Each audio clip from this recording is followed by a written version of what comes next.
নমস্কার বন্ধুরা, তোমরা সবাই কেমন আছো? আশা করি অনেক অনেক ভালো আছো। আমিও অনেক ভালো আছি। তো বড়োদেরকে প্রণাম, ছোটোদেরকে অনেক অনেক ভালোবাসা নিয়ে আজকে তোমাদের জন্য নতুন আরেকটি রেসিপি নিয়ে চলে আসলাম।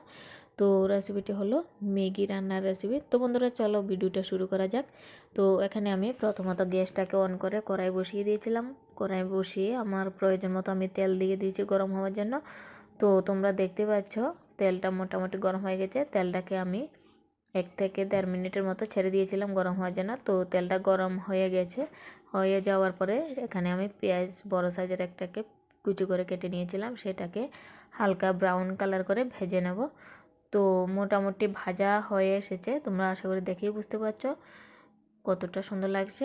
তো এবার আমি একে একে আমার প্রয়োজন মতো আমি মশলা অ্যাড করে নিচ্ছি। এখানে আমি দিয়ে দিচ্ছি প্রথমত হলুদ গুঁড়ো, এখানে দিয়ে দিচ্ছি আমি স্বাদ অনুযায়ী লবণ। তো আমার প্রয়োজন মতো আমি দিচ্ছি, তোমরা তোমাদের প্রয়োজন মতো দিতে পারো।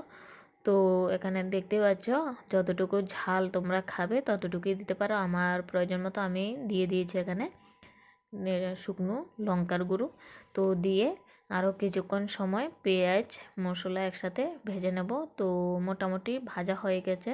তো এখানে আমি একটা টমেটোকে কুচি করে কেটে রেখেছিলাম, সেটাও এখানে অ্যাড করে দিয়েছি।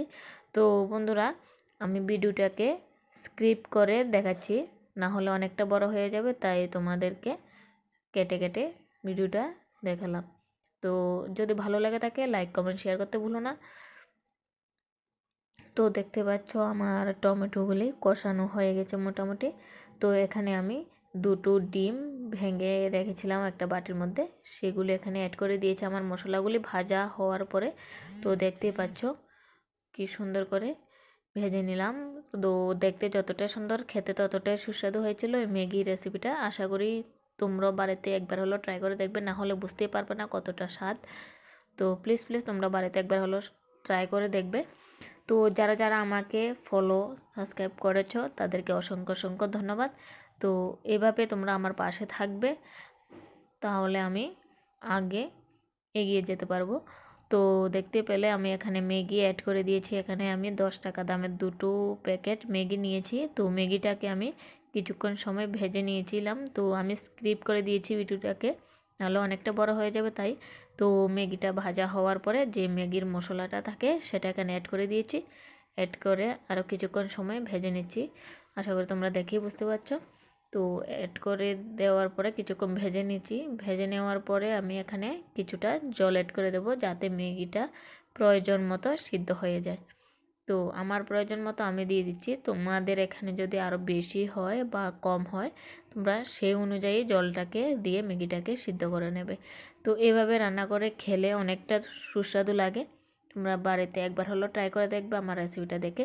যদি রেসিপিটা ভালো লাগে লাইক কমেন্ট শেয়ার করতে ভুলবে না। তো এভাবে আমাকে সাপোর্ট করে যাবে। তো মোটামুটি তোমাদের সাথে কথা বলতে বলতে আমার ম্যাগিটা মোটামুটি কমপ্লিট হয়ে গেছে। আমি এবার প্লেটে উঠিয়ে নেব। তো তোমরা দেখতেই পাচ্ছ আমি প্লেটে ম্যাগিটাকে উঠিয়ে নিচ্ছি। দেখে আশা করি বুঝতে পারছো ম্যাগিটা কতটা সুন্দর লাগছে। দেখতে যতটাই সুন্দর খেতে ততটাই সুস্বাদু। তো আমি যেভাবে রান্না করেছি এভাবে রান্না করলে অনেকটা সহজ পদ্ধতিতে রান্না করা হয়। তো আগে যদি ম্যাগিটাকে সিদ্ধ করে রাঁধতে চাও সেটাও পারো, না হলে গরম জল করে ভিজিয়ে রাখলে সেভাবেও রান্না করা যায়। তাই আমি আমার হাতে সময় কম ছিল, তাই আমি এভাবে রান্না করেছি। তো আমি এখানে কিছুটা সস দিয়ে দিচ্ছি। শসা ছিল না তাই আমি দিইনি, ধনেপাতাও শেষ হয়ে গেছে। তো আমি আর ধনেপাতাও অ্যাড করিনি, সস দিয়ে ম্যাগিটাকে সাজিয়ে নিয়েছি। তোমরা চাইলে পেঁয়াজ কুচি করে কেটে শসা বা ক্ষীরা যে যাই বলো না কেন সেটাকে কেটে ম্যাগিটাকে সাজিয়ে নিতে পারো। তো দেখতে পাচ্ছ কতটা সুন্দর লাগছে। তো প্লিজ তোমরা বাড়িতে একবার হলো ট্রাই করে দেখবে। আশা করি অনেক অনেক দুর্দান্ত লাগবে। তো ভিডিওটা যদি ভালো লেগে থাকে লাইক কমেন্ট শেয়ার করে দেবে। সবাই ভালো থাকবে, সুস্থ থাকবে। সবাইকে নমস্কার, টাটা।